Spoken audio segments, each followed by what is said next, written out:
يا اب كلاود جيري الخب كمبيوتر جيري اساس نبركو وصي اغاتا ما نخوص كنو سوري يا ريتا جمرلم It's تخلها okay. تانكي It's okay. Yeah, so tom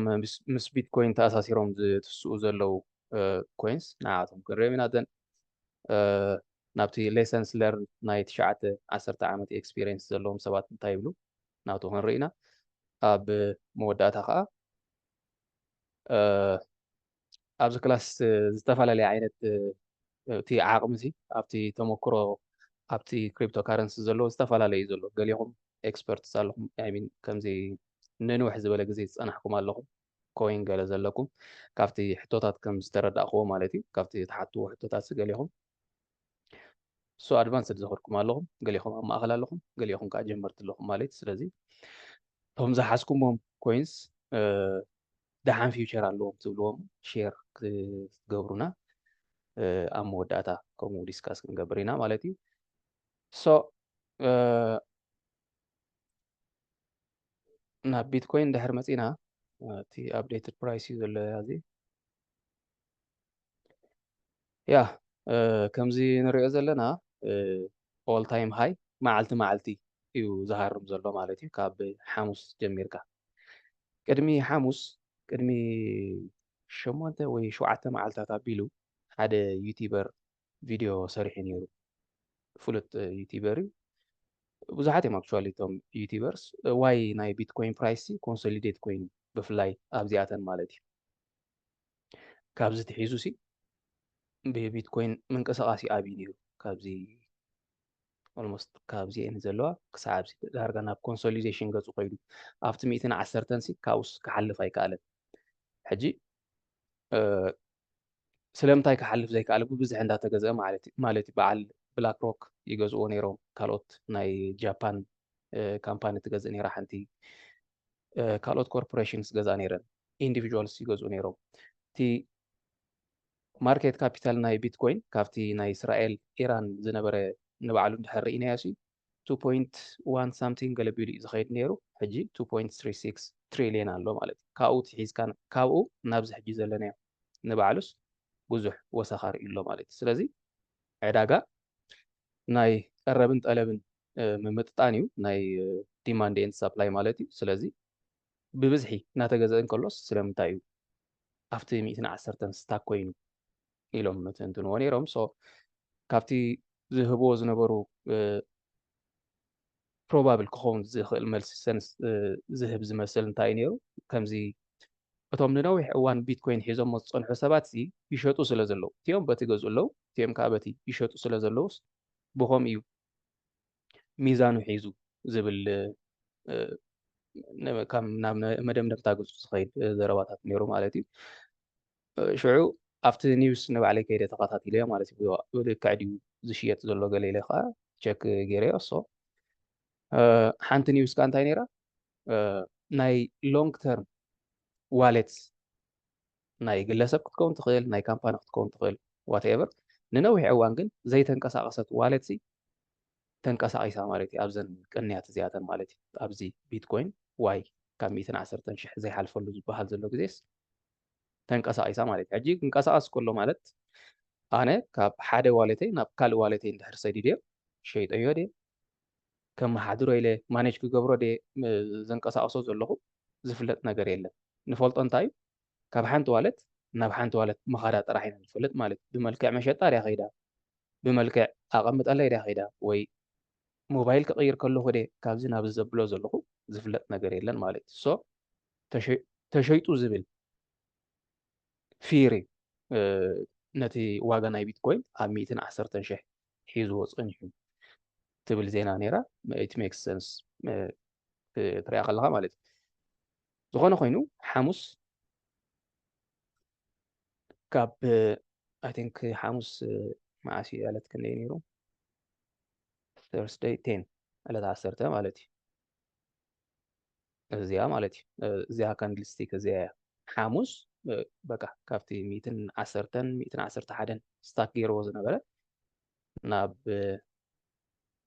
ሃይ 116 መፅኡ ማለት እዩ ኣገይን ዓርቢ ናብ 118 856 ዘን لمعان تخا نايتي all time high 219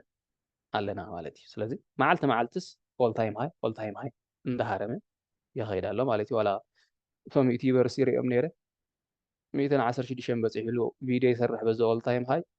ቢትኮይን ካብዚ ናብ 117 ንኸይድ 118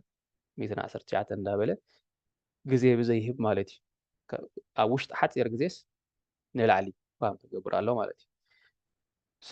ብዚ ተኣሳሲሩ ሓንቲ ካልእ ዜና ከዓ ናይ ኣሜሪካ እንታይ ነይራ ከምዚ ኣሜሪካስ ኣብ ሓደ ክሪፕቶ ዊክ ዝብል ላስት ዊክ ሴሌብሬት ገይራ ነይራ ሶ እንታይ እቲ እሳቶም ዝሃቦም ደምደምታ ክንብሎ ንኽእል ኣሜሪካስ ሊዲን ናይ ክሪፕቶ ካረንሲ መራሒት ክትከውን ኣለዋ ዝብል ባይ 14 እዮም ዝብሉ ቅድሚ ዕለት 14 ቅድሚ ፅባሕ ማለት እዩ ክሳዕ ፅባሕሲ ውሳኔ ካሕልፍ ሌጅስሌሽን ናይ ኣሜሪካ ገለገለ ዝብል ነይሩ ሶ ኣነ ነው ሰንበት ኢሎም ማዓንቲ ማዓስዮም ክሕልፎት ውሳነ ንባዕለይ እውን ሕቶ ኮይኑ ኣሎ ግን ፅባሕሲ ገለ ክንርኢና ዝብል ትፅቢታት ኣለና ማለት እዩ ወይ ካብቲ 120 ንላዕሊ ክትኮሲ ወይ ከዓ ካብ 100 ካብ ዘለዎ ከዓ ንታሕቲ ክመፅእ እዩ ዝኾነ ምንቅስቃሲ ክህሉ እዩ ዝብል ግምታት ኣለና ማለት እዩ ሶ ዳርጋ እቲ ቡልራን ዝበሃል እቲ ንላዕሊ ምኻድ ጀሚሩ ክንብል ንኽእል ማዓሲ ዝቋረፅ ግን ዝፍለጥ ነገር የለን ማለት እዩ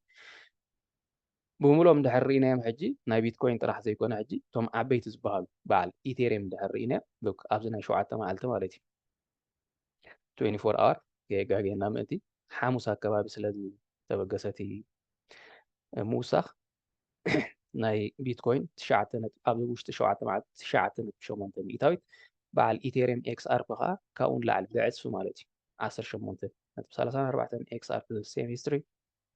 ቢኤንቢ ብዙሕ ኣይከደን ሶላና ተቀራራቢ ምስ ቢትኮይን እዚ ሜም ኮይን ዶጅ ኮይን ትሮን 6.42 ካርዳኖ 28.19 ሃይፐር ሊኩዊድ እዚኣቶም እዞም ዓበይቲ ንብሎም ማለት እዩ ኢን ተርምስ ኦፍ ማርኬት ካፒታል ኣትሊስት ማለት እዩ ኣብ ቢሊየንስ ዘለው እዚኣቶም ንገዛ ርእሶም ብጣዕሚ ተወንጭፎም እዮም ማለት እዩ ስቴላር እንድሕር ከይርኢናስ ዳርጋ ናብ 93 ኦልሞስት 100 ሚእታዊት ኣዕፂፉ ማለት እዩ ዕፅፎ ከይዱ ማለት እዩ ስለዚ እቶም ናእሽቱ ብክንዲ ዝመንፅር ኣይከዱን ኦፍ ኮርስ ናእሽቱ ክብል ከለኹ ሕጂ ከም በዓል ምን ዝብል ዘለኹ ከም በዓል ሌየር 0 ንኣብነት ዓሚ ዝወፀ ፕሮጀክት እዩ 5.78 ኣከባቢ ኣሎ ማለት እዩ ብዙሕ ስታይ ኣይገበረን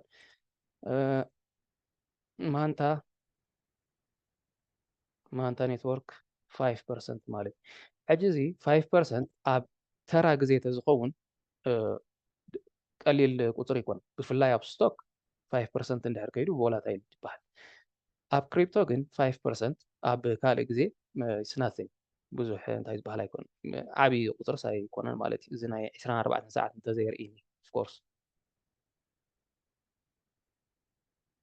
ኦኬ ናይ 7 መዓልቲ ናብ ዝመለሰ እንድሕር ኢለ ኦኬ ያ ኢትስ ፋይን ክንዲ በዓል ቢትኮይን ናይ ከደን ኦፍ ኮርስ እንታይ ግን ንርኢ ኣብዞም ሓደሽቲ ፕሮጀክትስ ኣብዚ ውርድ ኢልና ንፀጋም እዛ ቁፅሪ እዚኣ ንርኣያ እዛ ኔጌቲቭ 94.26 ትብል ዘላ ካብቲ ኦል ታይም ሃይ እዚ ቶከን እዚ ማንታ ካብቲ ኦል ታይም ሃዩ ብ94.26 ቀኒሱ ኣሎ እዩ ዝብለና ዘሎ ብጣዕሚ ብዙሕ ቁፅሪ እዩ ኣብቲ ኦል ታይም ሃይ ኣብዚ ኦል ክገብሮ እሞ ኣብዚ ከባቢ እዚ ማለት እዩ ኦል ታይም ሃይ እዚ ኣብዚ ግዜ እዚ ገዚእኻ እንተትነብር ናይ $100 ኣብዚ ሕጂ ሰዓት 94.26 ከሲርካ ኣለኻ 5.ገለመለ ዶላር ሒዝካ ትተርፍ ማለት እዩ ስለዚ ምስቲ ኦል ታይም ሃይ ብምንፃር ትመፅእ ቁፅሪ እያ እዚኣ ማለት እዩ ናይ ቢትኮይን ብመንፅሩ እንድሕር ርኢና it's not even 1% ማለት እዩ ዋላ 1% እውን ኣይኣትውን ምክንያቱ ኣብቲ ናይ ኦል ታይም ሃይ ግዝኡ ስለ ዘሎ ቢትኮይን 0.1 ኣሎ ማለት እዩ እቶም ካልኦት ክንዲ ቢትኮይን እዚ ቁፅሪ እዚ ክረኽቦ ይክእሉን እዮም ኦፍ ኮርስ ምስቲ ኦል ታይም ሃይ ክነፃፀሩ ከለዉ ማለት እዩ ንኣብነት ኢቴሪየም በበይኖም ገይሮም መኸፍቶ XRP BNB ናይዞም ሰለስተ እንድሕር ኢና ንኣብነት ኢቴሪየም ካብ ኦል ታይም ሃዩ ናይ 38.6 ሚእታዊት ኣለዎ ማለት እዩ። ስለዚ ኣብዚ ከባቢ እዚ ናይ $100 ተተገዝእሲ ሕጂ $38.65 ከሲርካ ኣለኻ ማለት እዩ። ብከምኡ ግምታት ድኸይድ ማለት እዩ። XRP -25 ገለ ክሳዕ 50 ክንፃወሮ ንኽእል ኢና ክሳዕ -50 ማለት እዩ። ምክንያቱ ማርኬት ከምዚ ብርሂን ክብሎ ዝፀንሐ ሲ ማርኬት ራሽናል ኣይኮነን ብዝኾነ ምክንያት ፓምፕ ክገብር ይኽእል እዩ ዘን ዳምፕ ክገብር ማለት እዩ። ብድሕሪኡ ይምለስ ዶ ይምለስን እዩ ትሕቶ ሽዑ ካብቲ ኦል ታይም ሃይስ ናይ ክንደይ ሚእታዊት ርሕቀት ኣለዎ ኢልካ ትሓትት ክሳዕ 50 ገለ እንድሕር ኮይኑ ክንፃወሮ ንኽእል ኢና። ከምዚ ክብሎ ዝፀናሕኩ ናይ በዓል ማንታ ናይ በዓል ኣልት እዚ ንባዕሉ ምስ በዓል ማንታ መፅኡ ዝነበረ ኣልት ሌየር ሎክ እዚ ንገዛ ርእሱ ኣብዚ በፂሑ ነይሩ ሓንሳእ ምስ ወረደ ኣይተመልሰን ማለት እዩ። ምስ ኦል ታይም ሃይ ዘለዎ ርሕቀት ኔጌቲቭ 94.76 ከምዝታት ኣለዎ ማለት እዩ። ስለዚ እዚኣቶም ብመንፅር ናይ ቢትኮይን ኣብዚ ሕጂ ማለት እዩ ብመንፅር ናይ ቢትኮይን ሓፍ ኣይበሉ ማለት እዩ። ስለዚ እቶም ንኣሽቱ እቶም ኣልት ሲዝን ይበሃል እንዲ ናይ ቡራን ኣልት ሲዝን ማለት ካብ ቢትኮይን ወፃእ ዘሎ ማለት እዩ። ካብ ቢትኮይን ወፃእ ዘለዉ እቶም ዓበይቲ ከም በዓል ኢቴሪየም፣ ሶላና፣ XRP ንሳቶም ክንዲ ቢትኮይንን ልዕሊ ቢትኮይንን ተወንጪፎም እዮም ኣብዚ ሕጂ ሰዓት ማለት እዩ። እቶም ንኣሽቱ ኦፍኮርስ ብጣዕሚ ብዙሕ እቲ ናይ ክሪፕቶ ፕሮጀክትስ ኦፍኮርስ እቶም ንኣሽቱ ግን ስቲል ሰርቫይቭ ዝገበሩ ሊኩዲቲ ዴይሊ ክሳዕ ካብ 10 ክሳዕ 100 ሚልዮን ዘለዎም ናይ መዓልታዊ ትራንዛክሽን ከም በዓል ኣልት ማለት እዩ። እዚኣቶም ግን ብክንዱ እዩ ተንቀሳቐሱ እዚ 0.36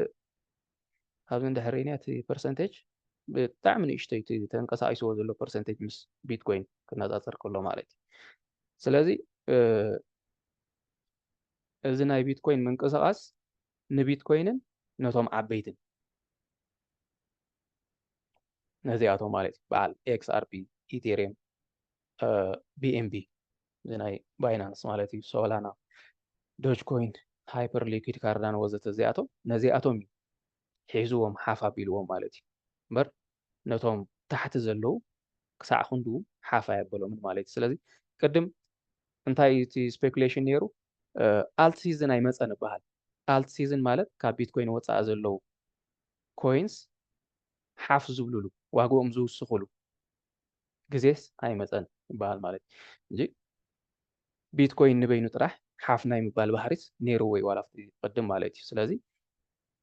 ሕጂ ግን እንታይ ኮይኑ ቢትኮይንን እቶም ብዝሕ ዝበለ ማርኬት ካፒታል ዘለዎም ከም በዓል ኢቴሪየምን ንሳቶም ንበይኖም ሓፍ ኢሎም ከይዶም እቶም ንኣሽቱ ግን ብዙሕ ኣይተንቀሳቐሱን ብዙሕ ገንዘብ ኣብኣቶም ኣይወፈረን ማለት እዩ። ብተናፀል ንቢትኮይን ክትሪኦ እንድሕር ኮንካ እውን እቲ ማርኬት ካፒታል ናቱ ብጣዕሚ ወሲኹ ማለት እዩ። ምክንያቱ ካብታ ናይ በቅዳማይ ናይ እስራኤል ናይ ኢራን ዝነበረት ኩነታት ምስኡ ጥራሕ እንድሕር ኣረኣየኸያሲ ናይ 0.1 ገለ ወይ 0.2 ገለ ትሪልዮን ማለት ኢን ቢሊየንስ ወሲኹሎ ማለት እዩ ቢትኮይን ንባዕሉ ማለት እዩ። ሶ ዕዳጋታት ከምዚ ኢሉ ይኸይድ ኣሎ። ሕጂ ክንገዝእ ራይት ታይም ድዩ እንድሕር ኢልና ቦቶም ላይን ማለት እዩ ኣብዚ ሕጂ ሰዓት ክንገዝእ ተመካሪ ይኮነን። ምክንያቱ ፓምፕ ይገብር እንድሕር ኣልዩ ከም ኢንቨስተር ካልእ ራይት ታይም ክትፅበ ኣነ ይመክር ማለት እዩ። ከም ትሬደር ግን ከምዚ ናይ መዓልታዊ ናይ ሰሙናዊ ናይ ፖዚሽን ትሬደር ተን ዜናታት ተንገለ ተኸታቲልካ እቱ ኢልካ ውፅእ ትብለሉ ቦታታት ትደሊ ማለት እዩ። ነቲ ቴክኒካል ኣናሊሲስ ግብር ኣቢልካ ኦኬ እታ ሳፖርት ብዝላ እታ ገለ ብዝላ ኢልካ ተን ሙቪን ኣቨሬጅ በዚ ተኸይዳላ ገለ እንታበልካስ ተኣቱ ክትወፅእ ትኽእልካ ማለት እዩ። ከም ኢንቨስተር ግን ከምዚ ኢሉ ሓንሳእ ፓምፕ ዝግብር ዘሎ ንሎንግ ተርም ንትሕዞ ኣብዚ ዋጋ እዚ ክትኣቱ ተመካሪ ይኮነን ወይ ኣነ ኣይ ምመኸርክዎን ማለት እቲ ፋይናል እንታይ ዝበሃለይ ማለት እዩ። ሶ ቀፂልና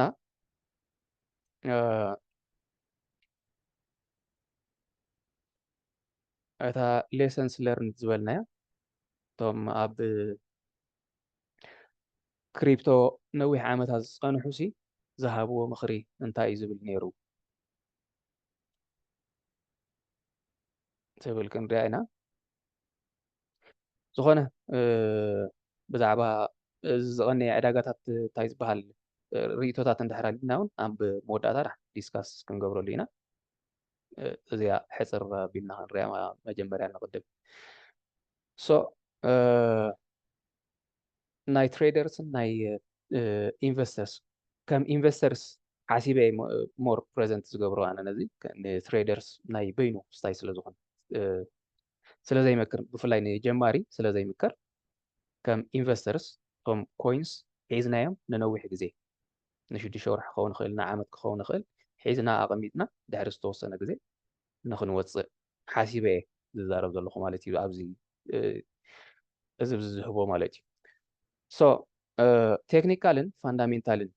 ኣናሊሲስ ኣሎ ቴክኒካል እቲ ቻርት እዩ ከመይ ነንብቦ ነቲ ቻርት ማለት እዩ ሳፖርት ቤሎ ሬዚስታንስ ቤሎ መሰረታዊ ናይ ቴክኒካል ነቲ ቻርት ነንብበሉ ፍልጠት ክህልወና ጽቡቕ እዩ ሙሉእ ኣብቲ ቻርት ሄልና ከዓ ቻርት ከምዚ ስለ ዝበለ ኣብነት ኣብቶም ትሬደርስ ዝብልዎ ኣለዉ ሙቪን ኣቨሬጅ ናይ 20 መዓልቲ ምስ ሙቪን ኣቨሬጅ ናይ 50 መዓልቲ ከምዚ ተተቋራሪፁስ እታ ዝተቋራረፀትላ ቦታስ ትኽክል ናይ መግዝኢት ቦታ እያ ናይ ባይ ኤርያ እያ ዝብል ኣሎ ሕጂ ኣብ ክሪፕቶ ከምዚ ሞር ግብራዊ ዘይክኸውን ይኽእል እዩ ምክንያቱ ብዙሕ ዜናታት እዮም ዝፀልውዎ ነቲ ክሪፕቶ ኢለን ማስክ ገለ እንድሕር ኢሉ ትራምፕ ገለ እንድሕር ኢሉ ብጣዕሚ ተፀላዋይ ስለ ዝኾነ ሙቪን ኣቨሬጅ ናብ ናይ 30 ናይ 20 ናይ 50 ይራኸብ ቦሊንጀር ባንድ ገለ በለካ ገለቶም ኣለዉ ኢንዲኬተርስ ኣብኡ ንሳቶም ዝኾነ ሓበሬታ ይሃቡኻ ከም መወዳእታ ወይ ደምዳሚ እንታይ ዝበሃል ክንወስዶ የብልና ነቲ ቴክኒካል ማለት እዩ ፋንዳሜንታል ግን ብጣዕሚ ገዳሲ እዩ ናሬቲቭዝ ምክትታል ዜናታት ምክትታል ብጣዕሚ ገዳሲ እዩ ኣብ ክሪፕቶ ማለት እዩ ሌተስት ናሬቲቭ ኣበሎ ሌተስት ዜና እንታይ ይብል ኣሎ ንዕኡ ብስነ ስርዓት ክንከታተሎ ኣለና ማለት እዩ ካልእ ኦፖርቹኒዝም 95 ሚእታዊት ናይ ክሪፕቶ ፕሮጀክትስ ስካም እዮም ወይ ስካም እንተዘይኮኑ ከዓ ድሕሪ ግዜ ይሞቱ ማለት እዩ እዚ ኣልት ዝበልክኹም ሕጂ ስቲል ሰርቫይቭ ይገብር ኣሎ ኣነ ንኣብነት ናይ 100 ቅርሺ ገዜ እየ ነይረሱ እቲ ኣልት ማንታ ንበዓል እቲ ኣልት ሕጂ ክንደይ ኣሎ ኣብቲ ዋለተይ $6 ገለ መለሎ 100 ዝገዛእክዎስ $6 ገለሎ ከም ዝሞተ እየ ሓስቦ ኣነ ቢዝነሱ ከም ሙት ማለት ፕሮጀክት ስቲል ሰርቫይቭ ይገብር ኣሎ ገለ ግን ካብቲ ዝኣተ ኩሉ ከም ሙት ኢኻ ትሓስቦ ምክንያቱ ካብኡ እንደገና ተመሊሱ ፕሮፊት ክገብረለ ገለ ፅቡቅ ኣይኮነን ማለት እዩ ስለዚ ዋላ ፕሮጀክት ስካም ተዘይኮነ ግን ሃይፕ ብዝተፈላለየ ብዜና ብገለ ሆሆ ተባሂሉ ላዕሊ ይኸይድ እሞ ይመውት ማለት እዩ ድሓር ዳምፕ ኮይኑ ይመውት ማለት እዩ 95 ፕሮጀክትስ ናይ ክሪፕቶ ብጣዕሚ ብዙሕ እዩ ወይ ስካም እዮም ወይ ከዓ ይሞቱ ማለት እዩ ስለዚ ግድን ስለ ዝገዛእካዮ ወይ ስለ ዝሓዝካዮ ብዛዕባኡ ሕማቅ ነገራት ክበሃል ከሎ ሕማቅ ክስማዓካ የብሉን ማለት እዩ ኩነታቱ ሪኢኻስ ሸየጥካ ምውፃእ ድመስሎ የለን ዶንት ጌት ባያዝድ ምስኡስ ከምዚ ፍቕሪ ኣይተሕድር ገለ ማለት እዩ እቲ መልእኽቲ ማለት እዩ ካልእ ዶንት ፎርስ ትሬድስ ኣብ ሓደ ንግዲ ዝተዘይኣትኹ ኣይትብል ማለት ከምዚ ሕጂ ቢትኮይን ዝኸዶ ዘሎ 119 120 ገለ ኸይድ ኣሎ በቃ ተዘይኣትኹ ወልካ እዚ ፎሞ ፊር ኦፍ ሚሲን ኣውት ገዲፍ ንኸደ ዝብል ስምዒት ክህልወካ ኣብሉ ዕዳጋ ይኸይድ ይመፅእ እዩ ራይት ታይም ጥራሕ ትፅበ ማለት እዩ ምክንያቱ ዕዳጋ ትፅበ ዕዳጋን ሃድንንሲ የመሳስልዎ እዮም ማለት እዩ ስለዚ ራይት ታይም ትፅበ ብድሕሪ ትዝበዝሕ ኣክቹዋሊ ትፅበ እዩ ተኣትዎ ኣይኮነን 10 ግዜ እትውፅእ ትብሎ ኣይኮነን ትዝበዝሕ ግዜ ኣብ ትሬዲንግ ወይ ኣብ ኢንቨስቲንግ ትፅበ እዩ እታ ራይት ታይም ምስ ረኸብካ ተኣቱ ኣብታ ራይት ታይም ካ ትወፅእ ማለት እዩ ስለዚ ገዲፍ ንኸደ ኢልካ ዘይ ምርባሽ ማለት እዩ ብሪንግ ጠቕሳ ፀኒሑ ማርኬት ኢራሽናል ዕዳጋስ ሰሓቢ ይኮነን ሓቂ እዩ ከምዚ ስካም ፓምፕ ጉድ ፕሮጀክትስ ጥዑያት ፕሮጀክትስ ከዓ ዳምፕ ክገብሩ ክእሉ እዮም ማለት እዩ ንኣብነት ናይ ትራምፕ ኮይን ስካም ገለ መለ ይኮነ ግን 7 በፂሕ ነይሩ ትራምፕ ኮይን ኣበለው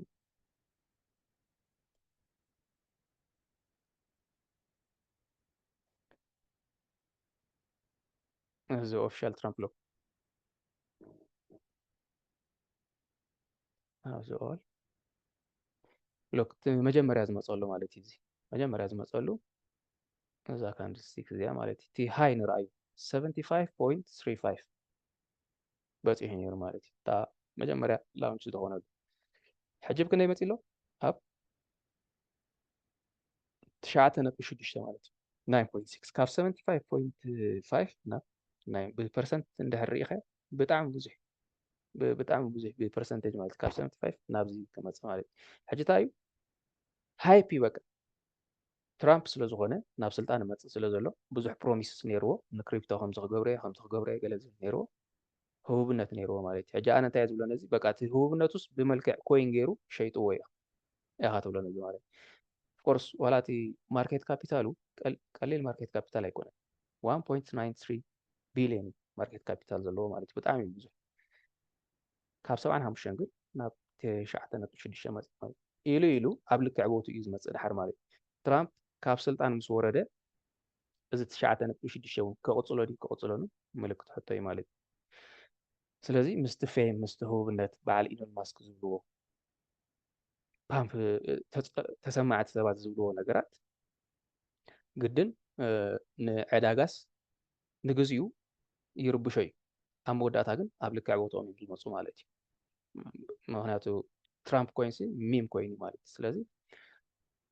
ዕዳጋስ ፍትሓዊ ይኮነን ማለት እዩ ፅቡቃት ፕሮጀክትስ ከዓ ዳምፕ ገብሩ ማለት እዩ ከመይ ዝበለ ፕሮጀክት ዕዳጋ ከይረኸበ ማርኬት ካፒታሉ ታሕቲ ኸውን ዋጉ ታሕቲ ኸውን ማለት እዩ ድሕሪ ግዜ ግን ስርሑ ተፈሊጡ ቀስ እንዳበለ ይመፅእ ማለት እዩ ሕጂ ማርኬት ዳዝን ኬር ዋት ኢዝ ሎጂካል ኢን ዘ ሾርት ተርም ኣብ ሓፂር ግዜ ሲ ኣየናይ እዩ ሎጂክ ኣየናይ ዘይ ሎጂክ ክመዛዝን ኣይክእል ዕዳጋ ማለት እዩ ኣብ ሓፂር ግዜ እቲ ጥዑይ ፕሮጀክት ይወድቕ ሕማቅ ፕሮጀክት ሕማቅ ዘይኮነስ ወላ ሓንቲ ዘይገብሮ ከም ሜም ኮይንሲ ላዕሊ ክኸይድ ይኽእል ማለት እዩ ምስኡ ተኣሳሲሩ ዶን ፋይት ዘ ማርኬት ማለት እዩ ንላዕሊ ከይድ ተልዩ ሴል ዘብል የብልካን ማለት እዩ ከምዚ ብሬን ክብሎ ዝፀንሐ ሊኩዴት ክትከውን ኢኻ ማለት ብፍላይ ትሬድ ትገብር እንድሕር ኮይንካ ንላዕሊ ከይድ እንድሕር ኣሎ ካብዚኣ ክትምለስ እያ ገለ ኢልካስ ሴል ደብል የብልካን ንታሕቲ ከይድ እንድሕር ኣሎ ከዓ ፕላን ከይገበርካ ኣብዚኣ ከዓ ዘይምባል ማለት እዩ ስለዚ ምስ ዕዳጋስ ዘይምባኣስ ኣብቲ መባእታ ናይ ቴክኒካል እንድሕር ርኢናዮ ምስ ትሬንድ ዘይምባኣስ ማለት እዩ ዝኾነ ዕዳጋ ንላዕሊ ይኸይድ እንድሕር ኣሎ ከምዚ ኢሉ ሴል ኣይትብልናኻ ከምኡ ንታሕቲ ይመፅእ እንድሕር ኣለኻ ስኢልካ ባይ ኣይትብልናኻ ማለት እዩ ገለ ኮንፊርሜሽን ስደሊኻስ ተኣቱ ማለት እዩ ወይ ኢንቨስተር እንድሕር ኮይንካ ከዓ ፀገም የብሉን ኣብዚ ተኣቱ መሊስካ ኣብዚ ተኣቱ ዶላር ኮስት ኣቨሬጅ እንዳገበርካ ተን ገንዘብካ ናይ 100 ከተወፍር እንድሕር ደሊኻ ኣብዛ ፕሮጀክት እዚኣ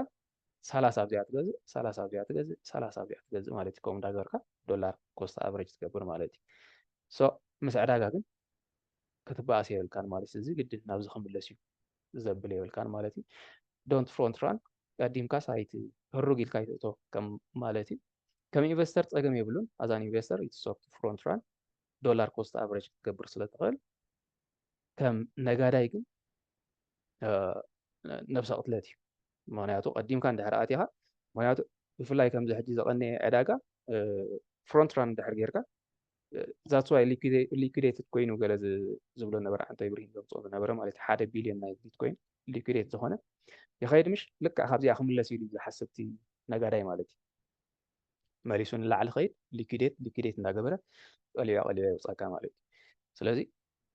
ቀዲምካ ይኩንካ ንትብል ኣክቹዋሊ ንትሬደርስ ይሱ ከም ኢንቨስተርስ ግን ኢትስ ኦኬ ፍሮንት ራን ዋላ ተገበርናስ ዶላር ኮስት ኣቨሬጅ እንዳገበርና ክንከይድ ስለ ንኽእል ማለት እዩ ካልእ ፊገር ኣውት ዘ ራይት ታይም ቱ ሴል መዓስ ከም ትሸይጥ ክትፈልጥ ኣለካ ተዘይሸጥካስ በቃ መክሰብካ ከተውሕሶ ይትኽእልና ስኢልካ ትገዝእ ጥራሕ እንድሕር ኮይንካ መወዳእታ ክትሸይጥ ክትክእል ኣለካ መዓስ ትሸይጥ ግን ንሱ ክትፈልጦ ኣለካ ማለት እዩ ኩሉ ዳኻ ክትሸጦ ዘለካ 25 ሚእታዊት 50% ከከምቲ ፕሮጀክትን ከከምቲ ሒዝካዮ ዘለኻ ኮይንን ይምልከት ማለት እዩ ግን ምሻጥሲ ነቲ ኣሴትካ ፕሮቴክት ዝገብረልካ እዩ ማለት እዩ ምክንያቱ ኦል ኦፍ ሳድን ኮላፕስ ክገብር ስለ ዝኽእል ሸየጥካስ ገለ ውሕስ ገንዘብ ክትገብር ክትክእል ኣለካ ማለት እዩ ካልእ ሪኣክት ሞር ባት ኖት ኦቨር ዳይቨርሲፋይ ብዙሕ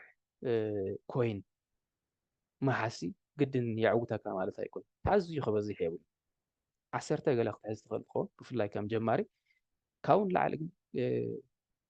ምናልባት 15 ገለ ከዓ ኺዶ ኦኬ ካብኡን ላዕሊ ግን ኦቨር ዳይቨርሲፋይድ ይኾን ማለት እዩ ብጣዕሚ ክበዝሓካ እዩ ምስ ግዜ ቀስ እንዳበልካ እቲ ሓደ 25 ሚታዊት 50 ሚታዊት እንዳሸጥካ ገለ ኦኬ ኣብ ድሓን ዝኾነ ዋላ 30 ክትኣቱ ትኽእል ኢኻ ብውሕድ እንዳገበርካ ማለት እዩ እቶም ቀንዲ ትብሎም ግን ካብ 10 ተዘይሓለፉ ካብ 15 ተዘይሓለፉ ኦቨር ዳይቨርሲፋይድ ተዘይኮነ ማለት እዩ እዚ ካልኣይ ነጥቢ ድሓን ኦኬ ሪኣክቲንግ ቱ ኒውስ ፋስተር ሪኣክቲንግ ማለት እዩ ሕጂ ብዙሕ ሰብ ስፔኩሌት ይገብር ቢትኮይን ክንዲዚ ክበፅሕ ኤክስኣርፒ ከምዚ ዓይነት ዜና ኣለዎ ክንዲዚ ክበፅሕ ይብለካ ትኽክል እዩ ዝግምቶ ይኸውን ኢኻ ቀስ ኢሉስ ይኸውን እዩ ማለት እዩ ግን ሪኣክት ክትገብር ኣለካ ማለት እንታይ ዘኽስበካ ምስኡ ምስቲ ዜናስ ማዕረ ኢንቨስት ምግባር እምበር ኮፍ ኢልካ ናይ ዝተንተንካዮሲ ወላ ሓንቲ ኣይ ክትረኽበሉንኻ ማለት እዩ ኣብ መወዳእታ ስለዚ ልክዕ እቲ ዜና ቀዲምካ ክትሰምዖ ከለኻ ተኣሳስሮ ኦኬ እዚ ንላዕሊ ክሰዶ ንታሕቲ ክሰዶ ትብል ማለት እዩ ንላዕሊ ዝሰዶ ተኮይኑ ትገዝእ ዳምፕ ክገብሮ እዩ ትብል እንድሕር ኮንካ ሸየጥካ ትወፅእ ማለት እዩ 50% ድዩ ገለ ሪስክ ፕሮቴክት ትገብር ማለት እዩ ካልእ ትምህርቲ እንታይ ትዊተር ዊል ሚስሊ ትዊተር ሲ ከጋግየና የብሉን ከምዚ ኩሎም ክትብል ትኽእላ ሚም ኮይን በል ገለ በል ናይ ትዊተር ኣድረስ ኣለዎ ናይ ትዊተር ፎሎወር ኣለዎም ሓደ ሚንስ ምስቶም ኢንቨስተርስ ምስቲ ፓብሊክ ዝራኸብሉ ትዊተር እዩ ዳርጋ ብምሎም ክትብል ትኽእልቶም ፕሮጀክትስ ማለት እዩ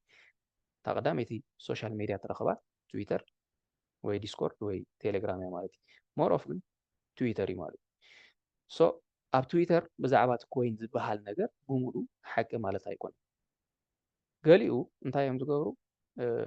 ፕሮሞተርስ ኣለዉ ከምዚ ሓድሽ ፕሮጀክት ምስ የምፁ ነቶም ፍሉጣት ናይ ትዊተር ብዙሕ ፎሎወርስ ዘለዎም ፍሉጣት ዝኾኑ ሰባት ኣዋዓውዕልና ብልዎም ብዛዕባ እዚ ገለስ ክበሉልና ገለ ብልዎ ሕጂ ፀለውቲ ሰባት እዮም እቶም ኣብኡ ዘለዉ የዋዓውዕሎም ማለት እዩ እዚ ፕሮጀክት እዚ ከምዚ ገለ ኢሎም ንእሽተይ ትዊት እንድሕር ገይሮም በቃ እቲ ፕሮጀክት ምስኡ እዩ ሓፍ ድብል ማለት ስለዚ ትዊተር ሙሉእ ኣይተእመኖ እቲ ሚድ ከርቭ ማለት በቃ ሙሉእ ንሙሉእ ሓሶት ኣይኮነ ሙሉእ ውዱእ ሓቂ ኣይኮነ ኣብ ማእኸል እዩ ማለት እዩ ሚዛናዊ ኣብ ማእኸል ዘሎ እዩ ማለት እዩ ስለዚ ከም ኣብ ትዊተር ሓደ ፍሉጥ ናይ ትዊተር ብዙሓት ፎሎወርስ ዘለዎ ንሓደ ፕሮጀክት ፅቡቕ ሽም ስለ ዝሃቦ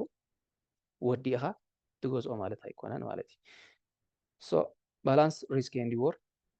ሪስክን ሪዎርድን ባላንስ ምምጣን እዩ ሞሮፍ እዚ ንትሬዲንግ ኣክቹዋሊ ኢንቨስቲንግ ብዙሕ ተኣሳስር ኣይኮነን እዚ ሴቭ ማኒ ፎር ታክስስ ኣብ ገለገላ ሃገራት ኣብቲ ትነግደሉ ዘለካ ፕላትፎርም ኢተራ ክኸውን ይኽእል ዋትኤቨር እቲ ኤክስቼንጅ ሰንትራል ኤክስቼንጅ ገለ ክኸውን ይኽእል ገና ከየውፃኻዮ ከለካ ታክስ ዝሓስቡ መንግስታት ኣለዉ ሕጂ ዘይክትፈልጥ ትኽእል ኢኻ ሕጂ ሕማቕ ኣሎ ፅቡቅ ኣሎ ነቲ ታክስ ዝኸውን ገንዘብ ከተቐምጥ ተመራፂ ይኸውን ማለት እዩ ምክንያቱ ስኢልካ ትሸይጥ ትልውጥ ስዋፕ ትብል ገለ ኣብ መወዳእታ ናይቲ ዝሸጥካዮን ዝለወጥካዮን ታክስ ምስ መፀካ ብምንታይ ትኸፍሎ ንዕኡ ዝኸውን ዝተወሰነ ገንዘብ ክትሕዝ ኣለካ ማለት እዩ ቶኮኖሚክስ ከዓ ኦቨርትራስት ዘይምግባር ማለት እዩ ኣብ ዝሓለፈ ክላስ ዝበልናዮ ብዛዕባ ሓደ ፕሮጀክት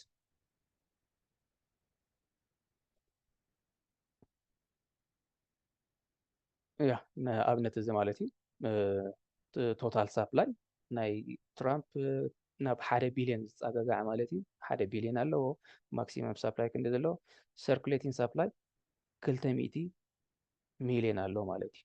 ዳርጋ 20 ሚእታዊት ኣብ ዕዳጋ ኣሎ ማለት እዩ ሰርኩሌቲንግ ሰፕላይ ይገብር ኣሎ ቶታል ሰፕላይ ከዓ ከምዘሎ ማለት እዩ እቲ ዝተረፈ ቀስ እናበለ ዝመፅእ ማለት እዩ ቬስቲንግ ፔሪድ ገለ ኣለዎ ኣብቲ ዋይት ፔፐር እንድሕር ኣቲና ወይ ኣብቲ ዌብሳይት እንድሕር ኣቲና ተን ተሪፈን ዘለዋ 800 ሚልዮን ከመይ ገይረን ከም ዝመፃ እውን ክነግረና እዩ ማለት እዩ ሶ እዚ ቶከኖሚክስ እዚ ከም ቶከኖሚክስ ክትሪኦ ከለካ ደሓን እዩ ግን ነዚ ሲ ሙሉእ ንሙሉእ ከም ናይ መወዳእታ እንታይ ዝበሃል ከም ናይ መወዳእታ ሓቂ ኢልናስ ከይነኣምኖ ማለት እዩ ምክንያቱ ኦዲተር የለን ሰርኩሌቲንግ ሳፕላይ 200 ሚልዮን ይኸይድ ኣሎ ኦኬ ንሱ በቲ ኤክስቼንጅ ስኬድካ ስራሕ ኢልካ እንድሕር ተኸታቲልካ ክትረኽቦ ትኽእል ኢኻ እቲ ቬስቲንግ ፔሪድ ግን ድሕሪ 6 ወርሒ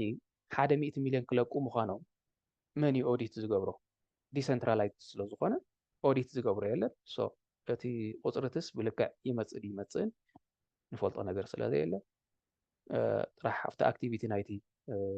ቶከን ኣብቲ ናይቲ ኮይን ኣብቲ ናይቲ ፕሮጀክት ኣክቲቪቲ ዳ ክንርኢ ኣለና እምበር ቶከኖሚክስ ከምኡ ፅቡቅ ስለ ዝኾነስ ንዕኡ ከም ደምዳሚ ከይንሪኦ ማለት ከም መደምደምታስ ከይንሪኦ ንምባል ዘምፅኦ ማለት እዩ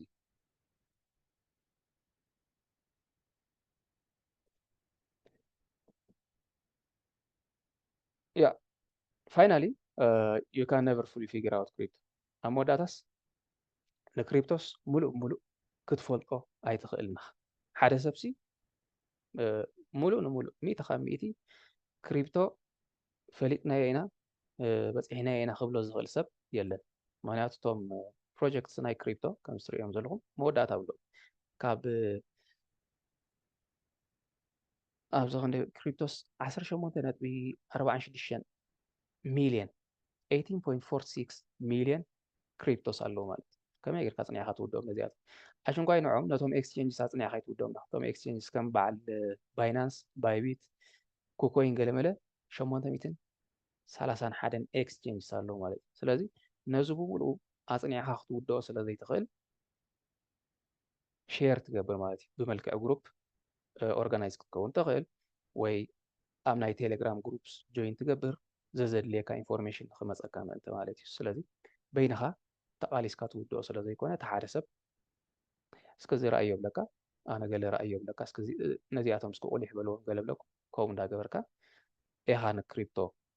ክትሕዞ ትኽእል እምበር ሙሉእ ሙሉእ በቃ ነፅኒዐዮ ንክሪፕቶ ገለ ወዲአየ ገለ ክትብላ ኣይትኽእልና ምክንያቱ ሓደሽቲ ፕሮጀክትስ እውን ስለ ዝመፁ ማለት እዩ እዛ መወዳእታ ንገብራ እውን ሓንቲ ካብኣተን እያ ማለት እዩ ሶቲ ብፍላይ ንንውሕ ዝበለ እዋን ዝተኸታተልኩሞ ኮይን ደሓን መፃ ኣለዎ ትብልዎ ሼር ክትገብሩና ገለ ዝበልኩኹም ሲ ንሱ እዩ ማለት እዩ ሶ ላስት ታይም ኤክስኣርፒ ኢለኩም ነይረ ናው 2.85 ኣቢሉ ኸይዱ ኣሎ ኤክስኣርፒ ተኸታተልዎ ኢለኩም ነይረ ሶ ኣብቲ ዋለት ናተይ ዘለዉ ንሳቶም ሼር ክገብረኩም ሱይ ዳርጋ ምስቶም ብዙሕ ማርኬት ካፒታል ዘለዎም ስለ ዝኾኑ እዚኣቶም እዚ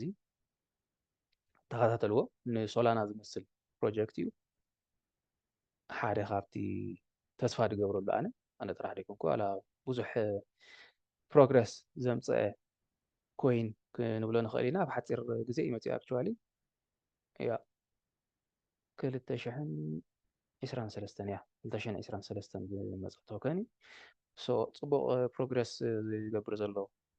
ኮይን እዩ ዳርጋ መዓልታዊ ኣብቲ ኖርማል ግዜ ማለት እዩ ሕጂ ኣክቹዋሊ ሃይፕ ስለ ዘሎ ኣብ ናይ 24 ኣወር ቮሊዩም ናብ 1 ቢልዮን ገለ ተፀጋጊዑ ኣሎ ኣብቲ ሬጉላር ግዜ ግን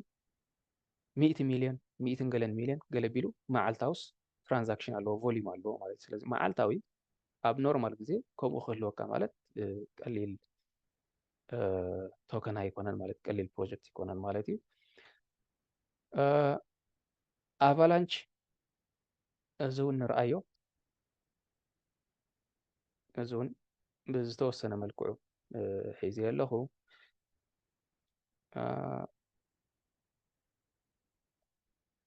ኣልጎራንድ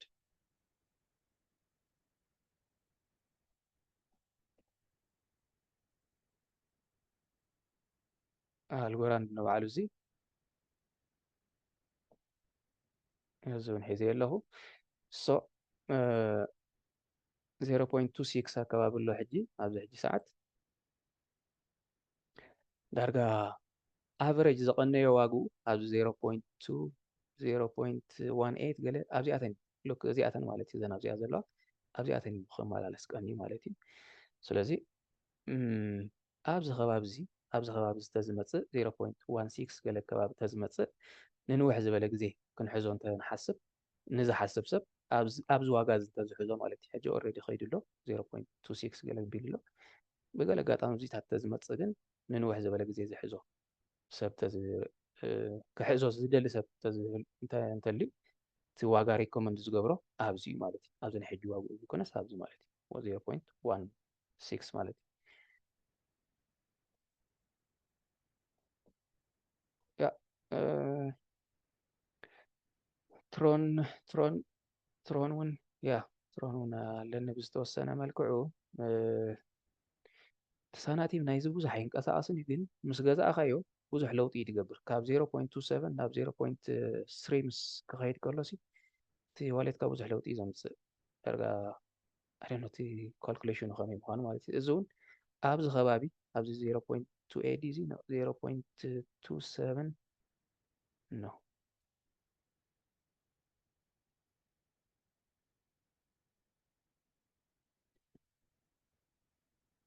ኦኬ ያ 0.26 ዲግሪ ዘሎ ያ ኣብዚ ከባቢ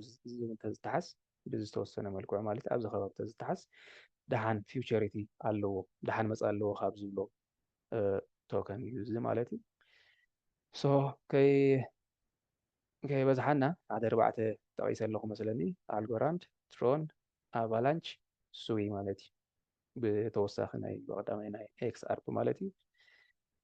ያ ዝኾነ ሕቶ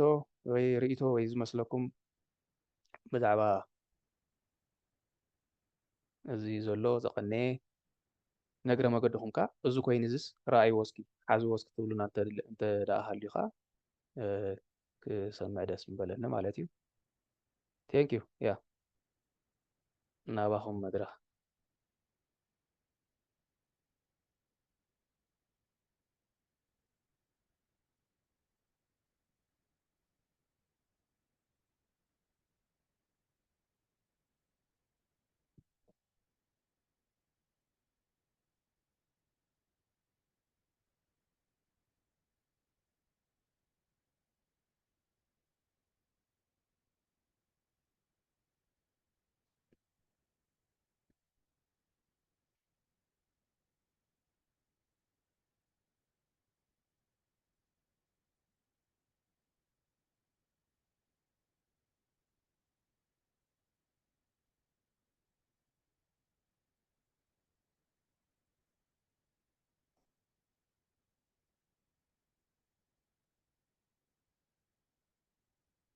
ያ ቢትኮይን ገለ ዝሓዝና ነርና ዲና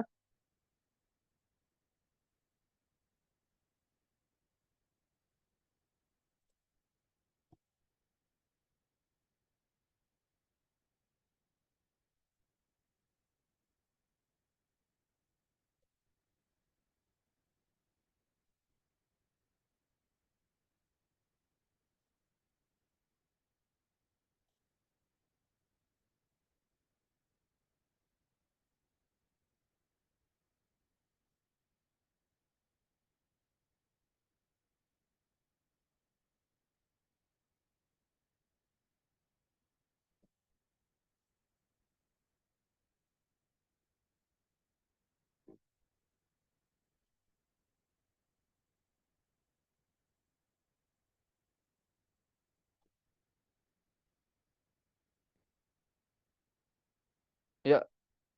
ዝኾነ ሕቶ ተሊና እውን ክንቅፅል ንኽእል ኢና ክንሓትት ንኽእል ኢና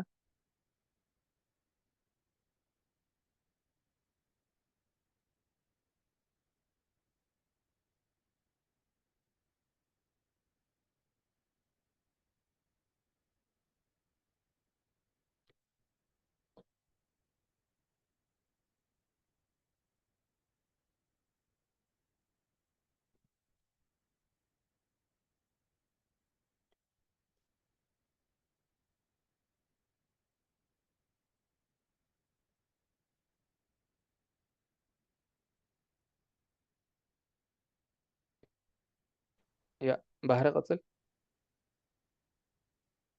مرحبا بس يا محاوي سلام ليك ما بالك መስገን ዳሓን ደው ኢልካ اوكي ناديكو كم زي كستين دا زي ايرودروم ريخات فرد ኤርድሮም يا ሼር ገይረ ኣለኹ መስለኒ እስኪ ኤር እዚ ደሆን ቲከሩ እንታይ እዩ ወይ لا تتكر ابزون بين ناس كده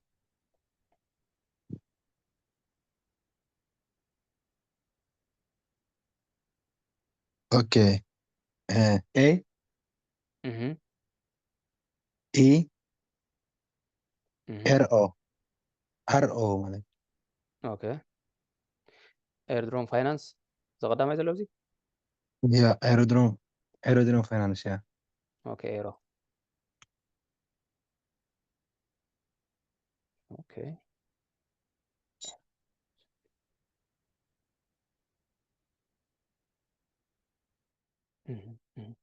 ናብ 1 ቢልዮን ገጹ ዝጸጋጋዕ ዘሎ እዩ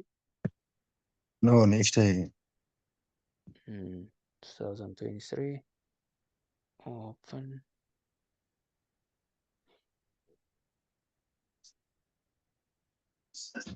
ሒዝካ ነርካ እዚ هو انا بزحات سبات ጽቡቅ ገለገለ ክብሉ ሰቢል ኣለዎ ولا انا قرب كساير هنا ገለገለ ግን ያ ብዙሕ ኣይተረዳእኒ ያ ኣብዚ ከባቢ እንተገዚእኻ ቁሩብ ምምለስ ኣሎ ከም ምምላስ ማለት እዩ ካብቲ ዝነበሩ ምስቲ ኦል ታይም ሃይ ዝነበሮ 63.46 ኣሎ እዚ ወሪዱ ግን ስቓ ይበለት ኣክቹዋሊ ይምለስ ኣሎ هو يا ናብዚ ከባቢ እውን መፂኡ ነይሩ ገለ ድሓን ምንቅስቓስ ኣለዎ ኢቨን 24 hour ቮሊዩም 54.37 እዚኦም እቶም ድሓን ዝበሃሉ እቶም ማእከላይ ዝበሃሉ ዝብል ወይ ኣብቲ ሬጉላር ግዜ ማለት እዩ እንጂ ኦፍ ኮርስ ቢትኮይን ሓፍ ስለ ዝበለ ብዙሕ ምንቅስቓስ ስለ ዘሎ ንእሽተይ ቁፅሪ ክኸውን ይኽእል እዩ ኣብቲ ሬጉላር ግዜ ግን ቀሊል ቁፅሪ ይኮነን 54 ሚልዮን ኣብ 24 hours ዝንቀሳቐስ ቀሊል ኣይኮነን ማለት እዩ ክንሪኦ ኢና ኤሮ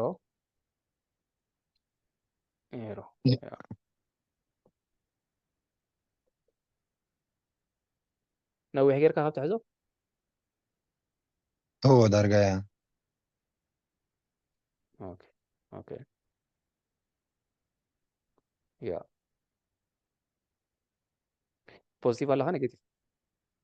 ነ ኣነ ዳ ፖዚቲቭ ኣለኹ ኦኬ ፅቡቅ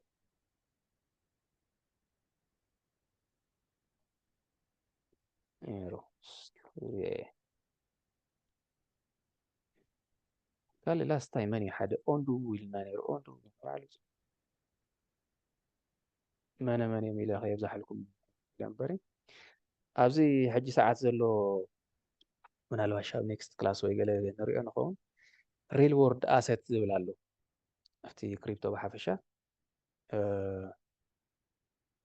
ከምዚ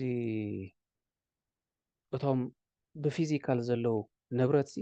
ቶከናይዝ ትገብሮም ማለት እዩ ብመልክዕ ቶከን እንታይ ዝበሃል ትገብሮ ኦፍኮርስ እቲ ኣይድያ ፅቡቅ እዩ እቲ ኣይድያ ኣሎ ናቱ ናይ ባዕሉ ቻሌንጅስ እውን ኣለዎ ማለት እዩ ንኣብነት ገዛ ወይ ሪል ስቴት ናብ ቶከን ገዝካ ክትወስዶ ናይ ገዛ ርእሱ ፅቡቅ ነገራት ኣለዎ ማለት እዩ ኣፎርድ ክገብሮ ዘይክእል ሓደን ገዛ ሙሉእ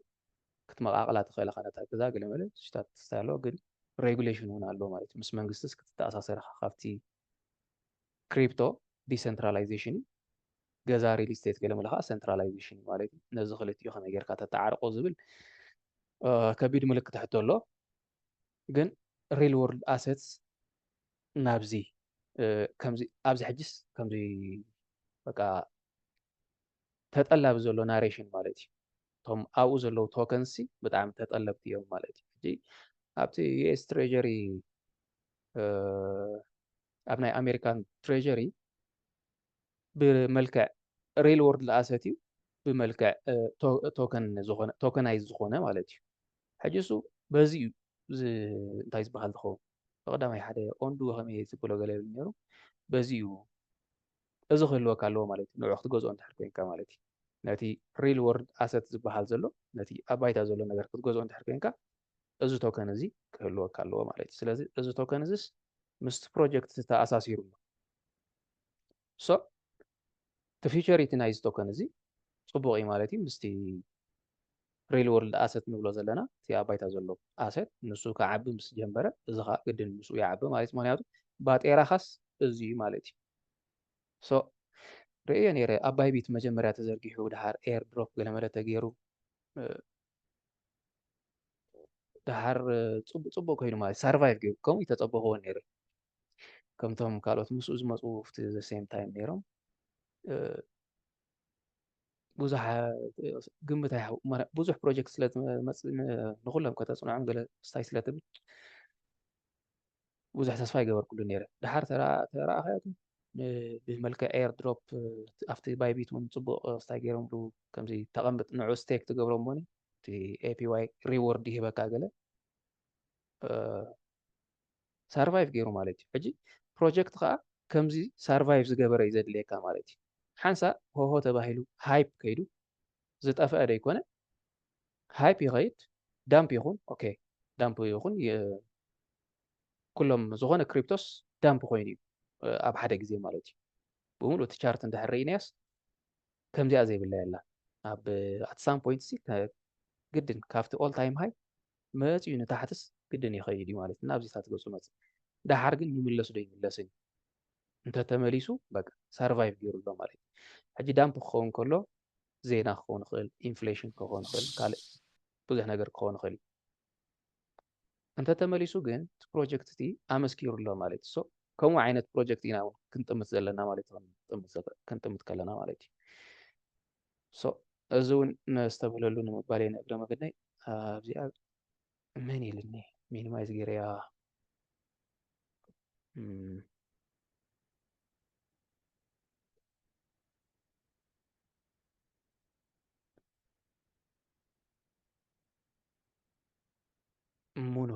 ሙንዌል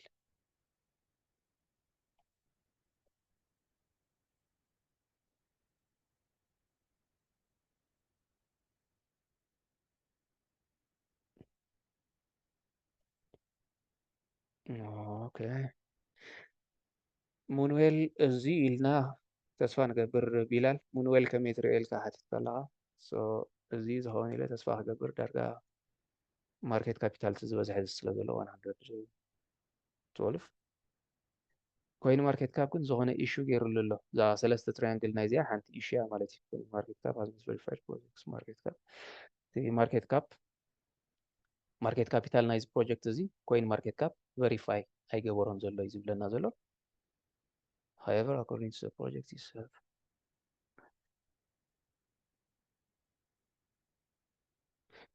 ያ እቲ ዘሎ ቁፅርታት ሰልፍ ሪፖርትድ እዩ ፕሮጀክት በዓሉ ሪፖርት ዝገበሮ እዩ እምበር ኮይን ማርኬት ካፕ ብዝኾነ መንገዲ ዘረጋገፆ ኣይኮነን ዝብለና ዘሎ ሶ ከነረጋግፆ የድልየና ማለት እዩ ዘ ፈርስት ፕሌስ እዚ ፕሮጀክት እዚ ብዛዕባ ዝበሃል ዘሎ ቶከኖሚክስ ማለት ተዓንቶ ዝበልኩ ዝበልክዎ ቶከኖሚክስ ሚኢቲ ካብ ሚኢቲ ንዑ ኣሚናስ ክገዝእ የብልናን ዝኾነ ፕሮጀክት ገለ ደበልክዎ እዩ ሶ እዚ ሰልፍ ሪፖርትድ እዩ ባዕላቶም ሪፖርት ዝገበርዎ እዮም ሳልሳይ ኣካል መፅኡ ዘረጋገፆ ኣይኮነን ወይ ኮይን ማርኬት ካፕ ባዕላቶም ኣየረጋገፅዎን ኦኬ ሓቂ ኢልና እንድሕር ሓሲብና ኣደኖ እቲ ዋይት ፔፐር መጀመርያ ኣትየ ተዘሪዮ ደስ ምበለኒ ወይ ቢላል ትነግረና ነርካ ብፅሑፈት ጥራሕ ኢኻ ቀሚጥካ ኣብ ከለኹ ክሪኦ ከለኹ ከምዚ ግን መጀመርያ ዘ ፈርስት ፕሌስ ከምዚ ክንርኢ ከለና ማክሲመም ሳፕላይ ብፍላይ ኣብ ሓድሽ ፕሮጀክት ስክፍታ ተኾነካ እያ ማክሲመም ሳፕላይ ከምዚ እንድሕር ኮይኑ ተወሳኺ ሓድሽ ኮይን ሚንት ክኸውን ወይ ክፍጠር እዩ ክፍጠር ዝተኽእሎታት ኣሎ ማለት እዩ ማክሲመም ሳፕላይ ቁፅሪ እንተዘይተጠቒሱ ብዚ ሓድሽ ክፍጠር እዩ ማለት እዩ ኣብ ዝኾነ ግዜ ኢን ዘ ፊውቸር ማለት እዩ ኣብ ዝኾነ ግዜ ኣብ መጻኢ እዚ ዕዳጋ እዚስ ክቀጣጠን ተኽእሎታት ኣሎ ኢልካ ኢኻ ትጥርጥር ማለት እዩ ማክሲመም ሳፕላይ ዘይብሎ ዝተዓወቱ ፕሮጀክት ኢቴሪየም ንባዕሉ ከምኡ እዩ ማክሲመም ሰፕላይ ዝተዓወቱ ግን ዕዉት ፕሮጀክት እዩ ማለት እዩ በዚኣ ጥራሕ ርኢና ከዓ ከይንፈርዶ ማለት እዩ ግን ስክፍታ እያ ማለት እዩ ብፍላይ ኣብ ሓድሽ ፕሮጀክት ስክፍታ እዩ እዚ ዝብልዎ ዘለዉ ግን 112 ቀሊል ቁፅሪ ኣይኮነን 112 ሚልዮን ማለት ፕሮሚስ እዩ ብፍላይ ፕሮጀክት ንሪኦ ንምንታይ ዝዓለመ ፕሮጀክት እዩ ናይ ጌሚንግ ድዩ ዲፋይ ድዩ ዴፒን ድዩ እቱ ኢልና ጥልቕ ኢልና ንሪኦ 112 ሚልዮን ክእክብ ዝኸኣለ ፕሮጀክት ደሓን ፊውቸር ኣለዎ ክትብሎ ትኽእል ኢኻ ማለት እዩ ሶ ምስኡ ብፍላይ ገና ኣብቲ እግሪ ተኽሊ ከሎ ተወፊርካስ ደሓን ተረኽበ ማለት እዩ እስኪ ሜቢ ክሪኦ ክፍትን እየ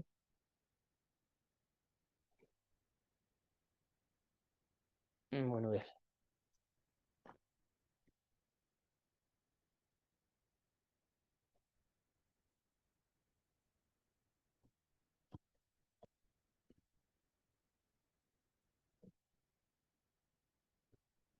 ያ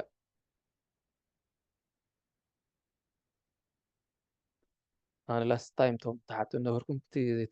ተሓትዎ ነበርኩም ሕቶታት ሞር ኣድቫንስድ ዝነበርኩም ነርኩም ኣይደኖ ነዚ ሰዓት ሎማዓንቲ ዲሌይ ዝገበርናዮ ምስኡ ኣይመፁን ክኾኑ ክእሉ እቶም ከምኡ ዝብሉ ነበሩ ግን እቲ ኣተሓታትኦም ርኤ እቲ ገለ ኮይንስ ሒዞም ክህልዎ ክእሉ እዮም ብፍላይ ነንውሕ ዝበለ ዝሓዝዎ እሞ ኣብ ደሓን ፕሮግረስ ዘሎ ማለት እዩ ኣብ ደሓን ኩሉ ግዜ ኮይን ምሳኸ ንንውሕ ዝበለ ግዜ እንድሕር ኣሎ መዓስ ይጎድል መዓስ ይውስኽ ስለ ትሪኦ ኣይጠፋእካኒ ማለት እቲ ናቱ ኣካይዳስ ልዕሊ ዝኾነ ሰብ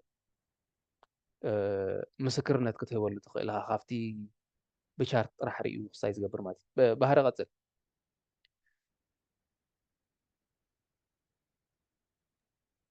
ሰላም سيم حوي كما وعلك قاطع ناتي إن شارج ودي أسينا حوي هذه أبغى أجر بتاع وتسجل له ኦኬ ناتي كنتي أنت مثلك حدا بزعبا بروجكت ناي سي كميتريو تحند هنا فاندامنتال تاش متاع الله وين سمعني ولا نوح جزء حزيه بقرب جزء شوي عندك أساس دلو برتا طويل نيرو መን ኢልካ سي سي اس اي تي ሰይ أوا ያ ያ ያ ሰይ ኦኬ ደሓን ወዳይ ቦታሕቶ كلاي إذا دلنا يو جزء سي ناي متى عينات كوينات مومنتي لك تحسب بساعة حتى كلاي بز بروجكت زين معناته دحنت هنا تاش بتاعتلن حيجي كاب نيجاتيف أو سي يا تم تشوم خاتمي لها أرجعتي بامبز نور اللي جزء عندي جزء من حيجي مدرسين الله كاب تشوم زين الله أجلس كم يتبلو على سي دول لقون أو بنات كاجم بلاس كا أنت عينت كوينات في جتحزنا عم بس جزياوي كم زي إن شاء الله تريد تجبر ندي بستوسنة تعسد ولا بيتكوين يوم متجن يجبر شوي عن السوسنة جزء جاو خاطر حسابات كادلين نيرو يغني لي ያ ቴንክ ዩ ሰይ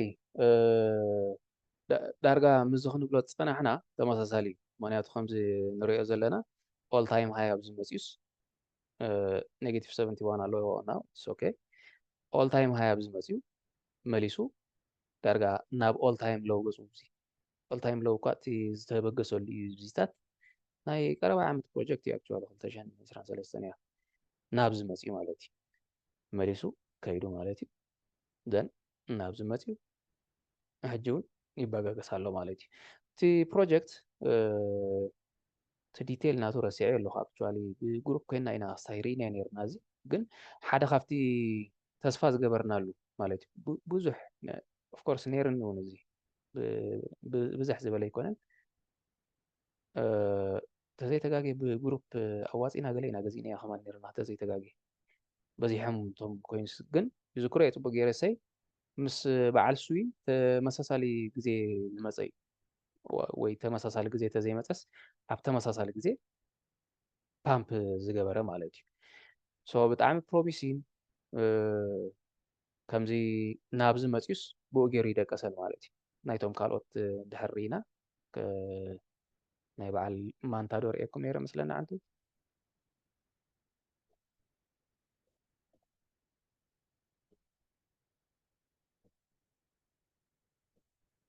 لك ما أنت حاجة رأيو ماتيوس دقيسو أيتسن أبا نقيس الله عليه سايجن كم زي الماتيو كيدو مالتي so project توعي غيرنا رينا نيرنا بقى promising يزي maybe up next class ماليسا revise كجبرو مثلاً بر promising حزنا أولتنا مستوم توب 20 دينا قلمله أب انتايز بحال أب والت يتيناس كتحزلو زبلنا والتي تحزلو زبلنا so survive ዝገበረ ንኢንፍሌሽን ንገለ ንዜናታት ገለ ኩሉ ሓሊፉስ ህላውነቱ ዘረጋገፀ ኮይኑ ኢለ ኣምኖ ማለት እዩ ንሰይ ሶ ብዙሕ ኣግሬሲቭ ከይኮነ ዝኾነ ኩሉ ግዜ ሓደ ዩቲበር ወይ ሓደ ገለ ፅቡቅ ክብሎ ከሎ ሓደ ፕሮጀክት ሰብ ኣግሬሲቭ ኸውን ዲቲ ክገዝእ ከሎስ ብጣዕሚ ስምዒታዊ ኮይኑ ገለ ገዝእኒ ስምዒታዊ ከይኮንና ተሓዝነስ ዝፅላእ ኣይኮነን ማለት እዩ ግን ሓደ ኣጽኒዕና ነርና ከም ዝብለኩም ከይደጋግሞ ዳኣ ዘረባ እምበር ካብቶም ፕሮሚሲን ማለት ካብቶም ተስፋ ዘለዎም ፕሮጀክት እዩ ማለት እዩ ከምዚ ሁለት ፀናሕኩ ማክሲመም ሳፕላይ ኣብዚ ሽታት ስክፍት ኣለዎ ኣብዚ ሽታት ተዘይኮይኑ ካልእ ነገሩ ፅቡቅ ፕሮጀክት እዩ ማለት እዩ ካልእ ዓይነት ፕሮጀክት እንታይ ዝበሃል ተበልና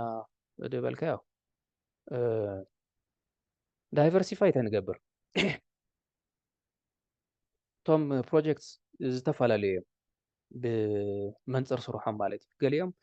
ንኔትወርክ ዘተኮሩ እዮም ኣብ ኔትወርክ ማለት እዩ ትራንዛክሽን ክትገብር ከለኻ ሲ ገንዘብ ክትሳደድ ከለኻ እዞም ስቴብል ኮይንስ ገለመለ ዋላ ኮይንስ ንገዛ ርእሶም ማለት እዩ ብናይ ኔትወርክ ትሰዶ ኣየናይ ኔትወርክ እዩ ዝሓሰረ ኔትወርክ ኦሪየንትድ እዮም ማለት እዩ ፕላስ ገሊኦም ዌብ3 ኣፕሊኬሽንስ ኣብ ርእስቲ ብሎክቼን ሲ ካልእ ስማርት ኮንትራክት ራን ክትገብረሎም ማለት እዩ ዝምችኡ ፕሮጀክትስ ማለት እዩ ሱይ ንባዕሉ ከምኡ እዩ ሶላና ንባዕሉ ከምኡ እዩ ኢቴሪየም ናይ ከምኡ ናይ መጀመርያ ስማርት ኮንትራክት ራን ዝኾኑሉ ማለት እዩ ገሊኦም ከምኡ ዓይነት ስራሕ ኣለዎ ገሊኦም ንጌሚንግ ዘተኮሩ እዮም ቶም ኮይንስ ይህልውካ እሞኒ ሽዑ ኣብቲ ናይ ጌሚንግ ፕላትፎርም ከይድካ ብኦም ጌርካ ትፃወት ማለት እዩ ነንሕድሕድካ ትበላላዕ በቲ ጌም ገለ ትገዝእ ሾፕ ትገብር ኣብ ውሽጢ ጌሚንግ መዓት ቀንጥመጥ እዩ ዘሎ ብዙሕ ኣክቲቪቲስ ኣሎ ብፍላይ ኣብቲ ጌሚንግ ኢንቮልቭ ትገብሩ ሰባት ትፈልጥዎ ትኾኑ ብዙሕ ነገራት እዩ ዘሎ ካብኡ ገለ ትገዝእ ኣፕግሬድ ትገብሮ ነቲ ካራክተርካ ሓደ ዝበኣስ ገለ መለ እንድሕር ኣልዩ ካራክተርካ ገለ ሕጂ እቲ ኮይን አንድ ሕቆ ኮይኑ የገልግሎ ንዕኡ ማለት እዩ ሕጂ እንታይ እዩ ካብ ዝተፈላለየ ስራሕ ዘለዎም እንታይ ዝበሃል እቲ ዳይቨርሲፋይ ምግባር ማለት ዳይቨርሲፋይ ክንገብር ከለና ሲ ስለ ዝፈተኻዮ ሶላና ሱዊ ገለመለ ዘይኮነስ ሓደ ዓይነት ስራሕ ዘለዎ ቶከንስ ካብ ትሕዝ ትስርሖም ዝተፈላለየ ዓይነት ኢልካ ብከምኡ መንፅር ዳይቨርሲፋይ ምግባር እምበር እቲ ግኑን እዚ ክብሎ ፀናሕኩ ናይ ሪል ወርድ ኣሰት ዝበሃል ንሱ ሕጂ ከም ናሬሽን ግኑን ኣሎ ብዚ ሕጂ ሰዓት ማለት እዩ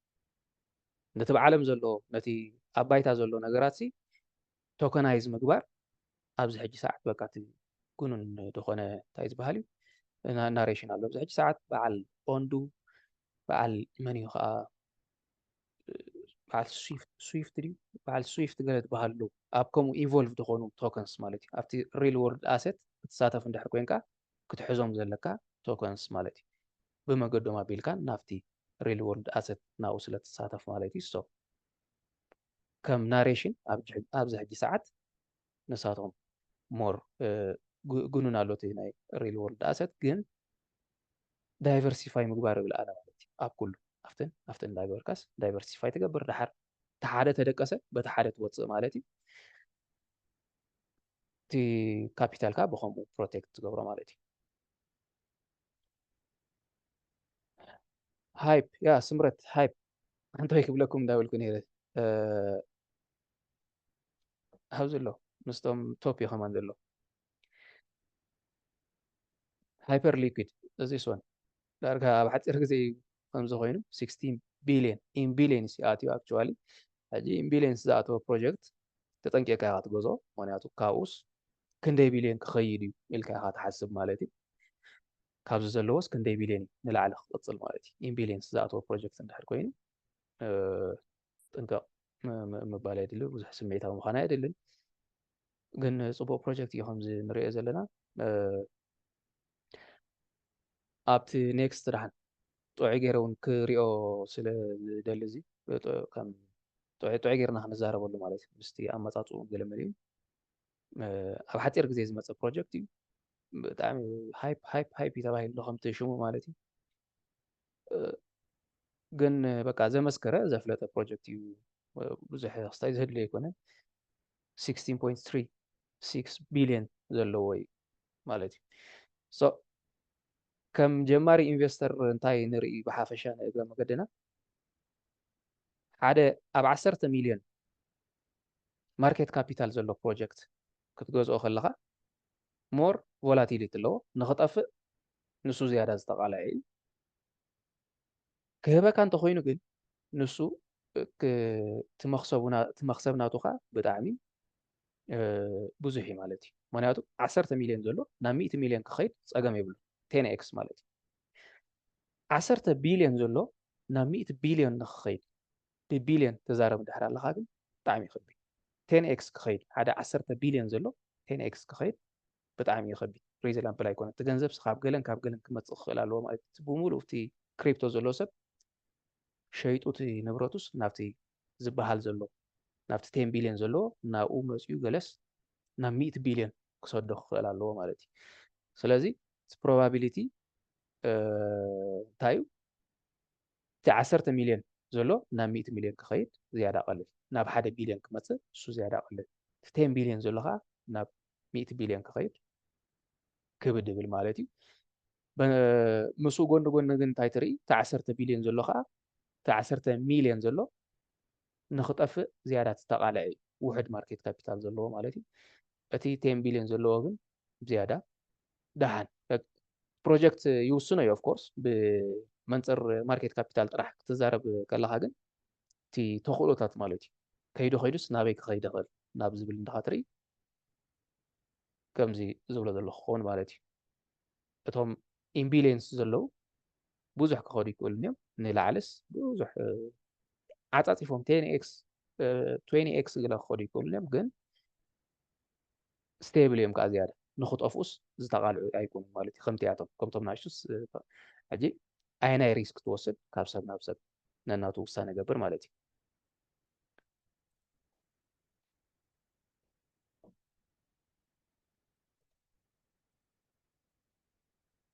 ያ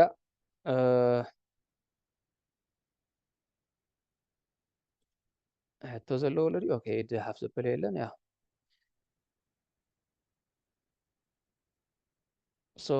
ዝኾነ ተዘይብልና ኣብ ኔክስት ክንራኸብ ኢና ነዊሕ ሂዝናኩም ኣለና ዶንጊና እውን ስለ ዝጀምርና ያ ቴንክ ዩ ብሩኽ ምሸት ኣብ ኔክስት 2 ዊክስ ክንራኸብ ኢና يغني الناس معانا سلام ቴንክ ዩ